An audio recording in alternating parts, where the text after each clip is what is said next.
우리가 삶에서 누리는 이 모든 것들이 주님께서 주신 은혜이며 우리의 행복일 줄 믿습니다. 이것을 기억하시면서 우리 삶에 하나님께서 주신 은혜의 진실한 응답으로 그 믿음을 기억하며 사시는 우리 성도님들 되시길 바랍니다. 오늘은 백부장의 믿음이란 제목으로 여러분들과 함께 말씀을 나누고자 합니다. 말씀을 들어가기 전에 곽선희 목사님께서 저술하신 그 환상에 끌려간 사람이란 책 내용을 잠시 설명해 드리도록 하겠습니다. 곽선희 목사님께서는 이 책을 통해서 믿음이란 약속이다 라고 설명하셨습니다. 바로 그것은 약속은 지켜지는 확신이 있기 때문에 믿을 수 있는 것이다 말씀하셨습니다.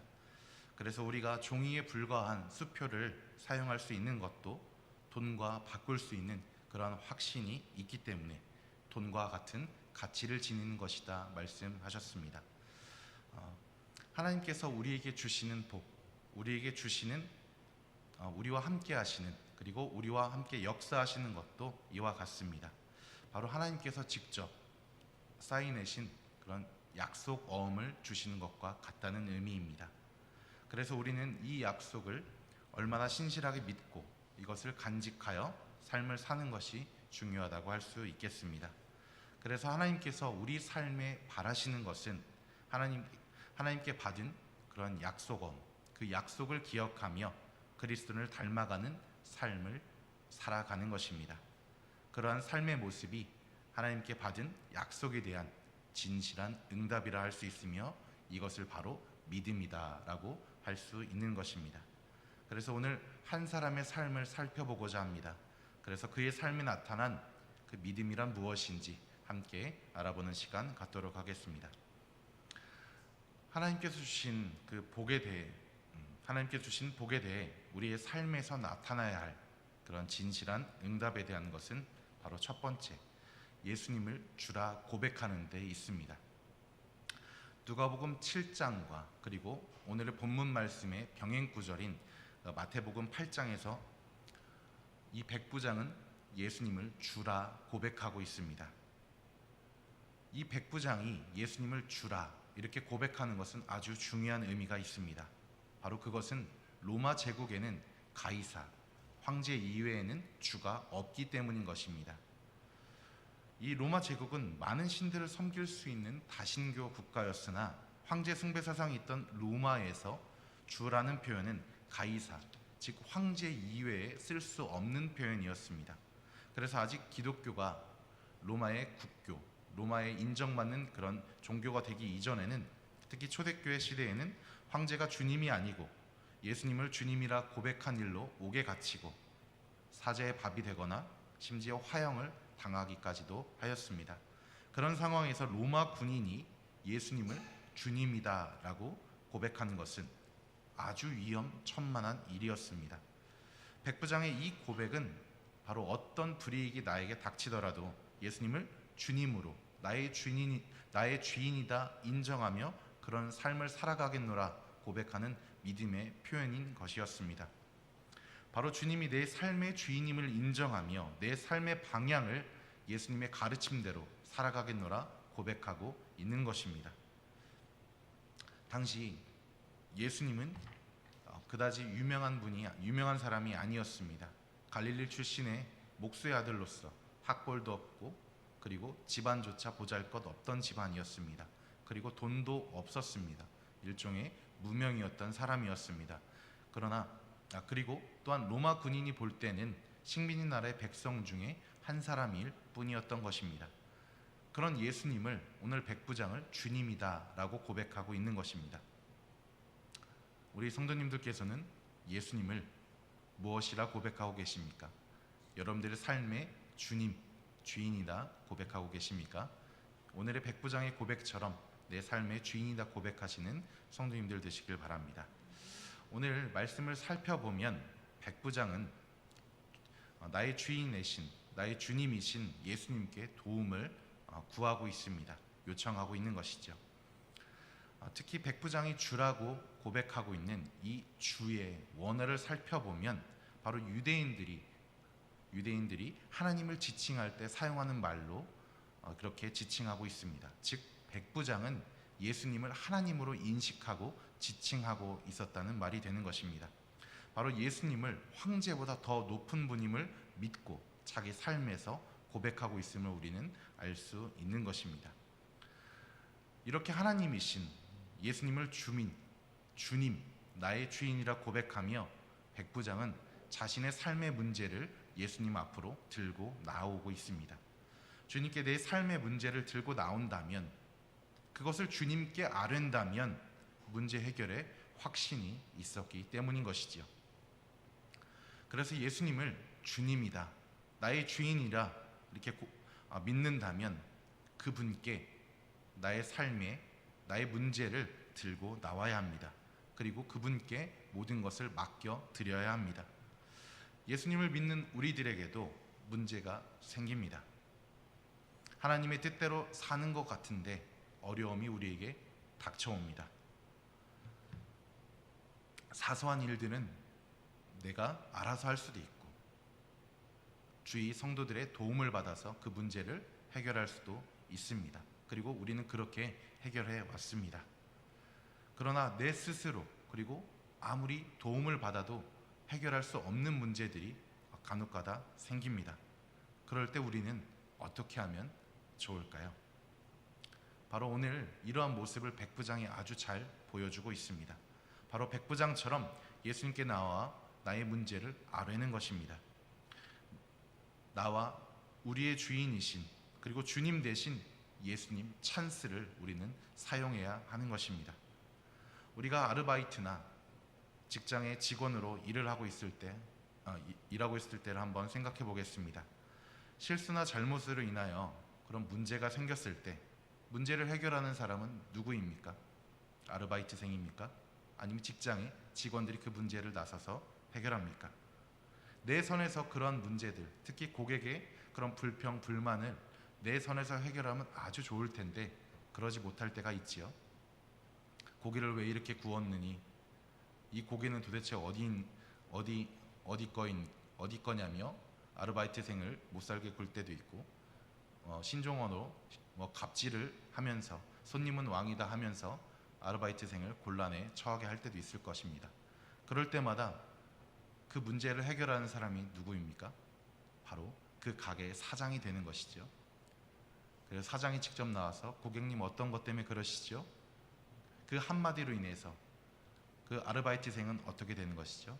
뒷전으로 자연스럽게 물러나게 되는 것입니다. 그 책임을 온전히 사장이 지고 가게 되는 것이지요. 또한 직장에서도 마찬가지입니다. 문제와 어려움이 닥쳐왔을 때, 어떠한 문제가 발생했을 때 그 문제를 해결하기 위해 직장마다 시스템이 있습니다. 가장 우리가 잘 알고 있는 시스템이라 하는 것은 바로 보고입니다. 바로 아뢰는 것이죠. 물건에 발주를 100개를 넣어야 되는데 공을 잘못 눌러서 1000개를 넣었다 하면 그 문제를 해결하는 그런 보고 체계를 이용해서 그 문제를 다 함께 해결하는 방법을 사용합니다. 바로 이러한 보고의 체계, 아뢰는 방법을 통해서 나의 문제를 해결하는 것을 여러분들이 잘 알고 계실 것입니다. 그래서 예수 그리스도를 내 삶의 주인이며 주님이다 고백한 믿음의 사람들의 모습이란 바로 백부장과 같이 내 문제를 내 힘으로 해결할 수 없으니 나의 주님 대신 하나님께 내 모든 상황을 아뢰고 고백하며 도움을 요청하는 것입니다. 나의 실력, 나의 위치, 나의 힘, 이런 것들은 내 문제를 해결하는데 아무런 도움이 되지 않음을 고백하며 하나님께 매달리는 것입니다. 바로 믿음이란 내 주 대신 하나님께 내 모든 염려를 맡기는 것을 의미합니다. 베드로전서 5장 7절에는 이렇게 고백하고 있습니다. 너희 염려를 다 주께 맡기라. 이는 그가 너희를 돌보심이라. 예수님은 어떤 문제든 우리가 주님 앞으로 가져오길 바라고 계십니다. 그 이유는 무엇입니까? 바로 예수님께서 우리를 돌보시는 부모이며 주인이고 그리고 주님이시기 때문입니다. 어려움을 만나거든 시험에 들어 넘어질 것이 아니라 믿음으로 주님께 모든 것을 아뢰고 문제 해결을 요청해야 합니다. 바로 주님을 나의 구세주로 믿고 나아가야 한다는 것입니다. 바로 예수님께서는 주님을 나의 구세주로 믿고 도움을 요청하는 자에게 도움을 주십니다. 바로 예수님께서는 우리의 구세주이십니다. 우리의 삶에서 또한 나타나야 하는 믿음이라 할 수 있는 그러한 응답은 바로 두 번째로 남을 사랑하는 마음을 가져야 하는 것입니다. 2절에 살펴보면 어떤 백부장이 사랑하는 종이 병들어 죽게 되었다라고 고백하고 있습니다. 2절에서 언급하고 있는 이 사랑이라는 단어를 보면 바로 원어적으로 다시 한번 살펴보면 존중하다, 소중하다라고 우리가 번역해 볼 수 있습니다. 즉 주인과 종의 사이를 넘어서 서로를 귀하게 여겼다는 것을 이 단어를 통해 우리는 알 수 있습니다.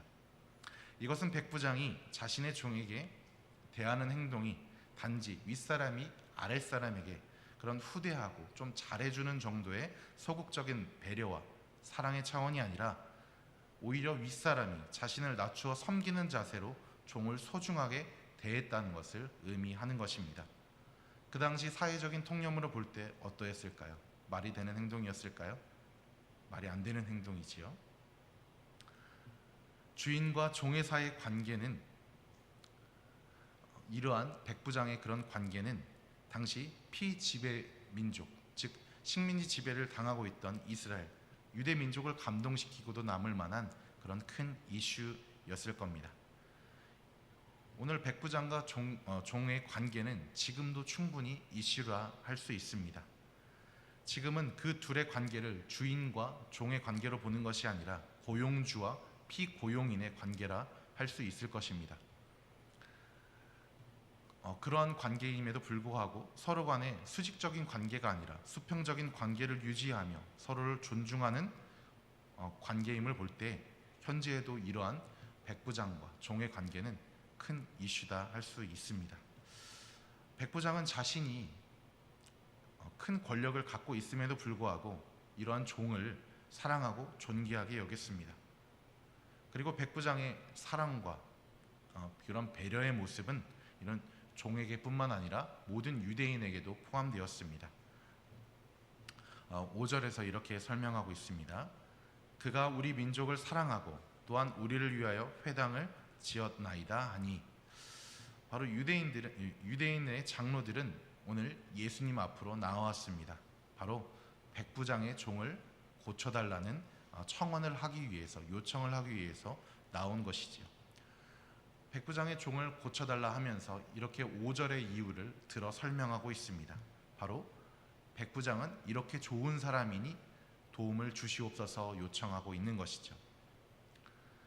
백부장이 식민지 지배를 받는 유대인들에게 권력을 휘둘러 압제를 가하고 자기를 위한 부당한 이득을 충분히 취할 수 있는 위치에 있는 사람이었겠지만, 이 백부장은 유대 민족을 이해하고 그리고 사랑하여 그들을 위해 가버나움 회당까지 지었음을 우린 또한 4절을 통해서 살펴볼 수가 있습니다. 이것은 우리가 이렇게 이해해 보면 쉬울 것입니다. 바로 일제강점기를 생각해 보면 아주 이해가 빠르실 겁니다. 일본 헌병대장이 조선 사람들을 사랑하여 그들에게 예배를 드릴 수 있는 예배당을 지어준 것과 같은 맥락입니다. 오늘 우리가 살펴본 7장 본문 전체에서 사랑이라고 쓰인 단어의 어원을 살펴보면 조건 없이 헌신적인 사랑을 의미하는 그런 아가페라는 단어가 사용되었음을 우리는 살펴볼 수가 있습니다. 바로 백부장은 이러한 조건 없는 헌신적인 사랑을 가지고 유대인들을 대했던 것입니다. 그 사랑의 결실이 오늘 유대인들의 장로들을 움직여 4절 말씀을 고백하게 하였습니다. 4절에서 이렇게 고백하고 있습니다. 이에 그들이 예수께 나와 간절히 구하여 이르되 이 일을 하시는 것이 이 사람에게는 합당하나이다. 바로 유대인 장로들이 나와서 앞다투어 나와서 이 이방인 백부장을 옹호하고 그리고 이 사람이 좋은 사람이다 이렇게 고백하고 있는 것입니다. 우리가 그동안 살펴보았던 유대인과 이방인과의 관계에서는 참으로 이해할 수 없는 내용이 아닐 수 없습니다. 바로 유대인과 이방인과의 관계는 우리가 흔히 알고 있듯이 물과 기름의 관계입니다. 절대 섞일 수 없는 관계라 할 수 있는 것이죠. 유대인은 이방인과 섞이는 것을 극도로 불쾌하게 여겼으며 불결하게 여겼습니다. 그래서 예수님의 제자 베드로조차도 고넬료의 집에 방문하는 것을 꺼려했을 정도입니다.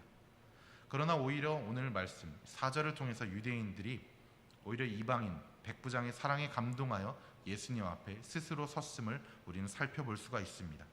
백부장의 평소 행동이 얼마나 감동적이었으면 유대인들이 기름과 물의 관계였던 이런 유대인들이 이방인들을 앞장서서 이렇게 옹호할 수 있었던 것일까요? 바로 백부장이 보인 사랑에 담겨 있습니다. 바로 백부장이 보인 사랑에 그 해답이 담겨 있습니다. 바로 우리가 기억해야 할 믿음의 모습인 것입니다. 믿음의 사람들은 예수님의 모습을 닮아 살아가는 사람들을 의미합니다. 바로 그러한 모습을 유대인이 아닌 오히려 이방인 백부장이 오늘 보여주고 있는 것입니다. 이러한 유대인들에게 사랑을 베풀었던 이런 이방인의 모습은 이런 백부장 이외에도 또한 사마리아인을 우리는 또한 잘 기억할 수 있습니다.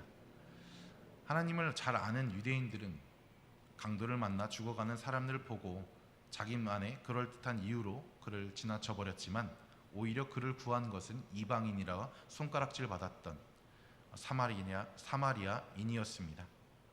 바로 백부장이 종과 유대인을 대한 모습, 사마리아인이 강도 만난 자의 이웃이 된 것의 바탕에는 어떠한 행동이 담겨 있습니까? 바로 사랑이 담겨 있습니다. 바로 내가 사랑하는 하나님이 바로 내 삶의 주인임을 믿기에 하나님께서 나를 사랑하듯 나도 나와 같은 존재인 내 이웃을 사랑하고 또한 배려할 수 있는 것입니다. 이러한 모습이 바로 믿음의 모습인 것입니다. 그리고 또한 세 번째로 말씀을 신뢰하는 것이 바로 믿음이다 할 수 있습니다. 오늘 7절과 8절의 말씀입니다. 그러므로 내가 주께 나아가기도 감당하지 못할 줄을 알았나이다. 말씀만 하사 내 하인을 낫게 하소서. 나도 남의 수하에 든 사람이요 내 아래에도 병사가 있으니 이더러 가라 하면 가고 저더러 오라 하면 오고 내 종더러 이것을 하라 하면 하나이다. 아멘. 백부장은 하나님의 말씀을 신뢰한 사람이었습니다. 백부장이 하나님 대신 예수님께 요청드린 것은 단 한 가지, 단 한마디의 말이었습니다. 백부장이 바라던 예수님의 말씀은 무엇이었을까요? 바로 나으라 라는 말이었습니다. 나으라 라는 명령이었습니다. 백부장이 기다린 예수님의 한마디의 말씀은 바로 백부장의 직업과도 연관이 있습니다. 백부장의 직업은 말 그대로 100명의 병사들을 이끄는 그런 군인입니다. 군인의 세계에서 명령이라는 시스템, 즉 상명하복의 관계는 상명하복은 군대를 돌아가게 하는 큰 구조이며 시스템입니다. 바로 명령이 하달되면 그 명령을 위해서 움직이는, 그리고 그 명령이 될 것이다 라는 확신과 신뢰를 가지고 움직이는 것이 바로 군인인 것입니다. 바로 이 백부장의 믿음은 하나님의 권위를 가지신 예수님께서 자신의 종에게 나으라 라는 명령만 하시면 나을 수 있다는 말씀에 대한 굳건한 신뢰에서 오는 것입니다. 자신은 백부장의 위치에 있지만 로마의 가이사, 그 황제보다 더 높으신 이 모든 세계의 주인 되신 하나님이신 예수님께서 말씀으로 명령만 하시면 그것이 이루어진다라는 확신이 이 백부장에게 있었던 것입니다. 바로 하나님의 말씀을 자신의 삶에서, 자신의 직업을 통해서 이해하고 받아들인 것입니다. 즉 하나님의 말씀을, 이 명령을 깊이 신뢰함으로써 자신의 삶이 결국 예배가 되는 역사가 일어났고, 말씀하는 즉시 종이 낫는 그 친구들이, 그 백부장의 지인들이 다시 예수님의 말씀을 듣고 돌아갔을 때 이미 나아 있었더라 라는 것을 직접 눈으로 목도하는 그런 역사를 체험할 수 있게 된 것입니다. 오늘 우리가 살펴본 백부장이라는 인물을 통해 하나님께서 우리에게 말씀하시고자 하시는 것은 바로 믿음의 모습이 우리의 삶의 자리에서 나타날 수 있어야 한다는 것입니다. 백부장은 자신의 삶의 자리에서 주를 내 삶의 주인이다, 주다라고 고백했고, 그리고 사람들을 사랑으로 대했으며 주님의 말씀을 깊이 신뢰하는 모습을 보였습니다. 바로 자신의 삶이 예배가 되는 그런 모습을 보여준 것입니다. 이 모습은 예수님께서도 우리에게 보이신 모습이기도 합니다. 예수님의 삶의 자리는 항상 하나님께 고백하며 대화하는 기도의 삶의 연속이었습니다. 그리고 유대인, 이방인, 건강한 자, 병든 자, 부자, 가난한 자, 이 모두를 상관없이 모두를 사랑으로 안으시는 사랑의 모습을 우리에게 보여주셨으며, 그리고 우리를 구원하시겠다는 하나님의 말씀과 의지에 순종하는, 하나님을 신뢰하는 그런 순종의 삶을 우리에게 보이셨습니다. 바로 예수님의 삶의 모습이 바로 믿음의 삶이었다라고 할 수 있는 것이며, 바로 그 모습이 삶의 예배가 되는 모습이다 할 수 있는 것입니다. 우리 사랑하는 우리 산돌교회 성도님들, 믿음의 모습은, 이 믿음의 행동은 우리의 삶에서 일어나야 하는 것입니다. 주라 고백하는 것, 그리고 내 이웃을 내 몸처럼 사랑하는 사랑의 모습, 그리고 주님의 말씀을 신뢰하며 그 말씀이 내 삶에서 이루어질 것이다 확신하며 순종하는 것, 이것이 바로 믿음의 모습이며 삶에서 일어나야 할 믿음의 행동들인 것입니다. 이 시간 주님께서 걸어가신 믿음의 모습을 기억하며 나도 그 길을 걸으며 주님의 길을 따라가겠노라 결단하시는 시간이 되시길 바랍니다. 그래서 주님께서 이만한 믿음을 보지 못하였노라 백부장을 칭찬하신 것처럼 우리 삶에서 그 칭찬을 받으며 기쁨으로 삶을 누리시는 우리 성도님들 되시기를 주님의 이름으로 축복합니다. 기도하겠습니다.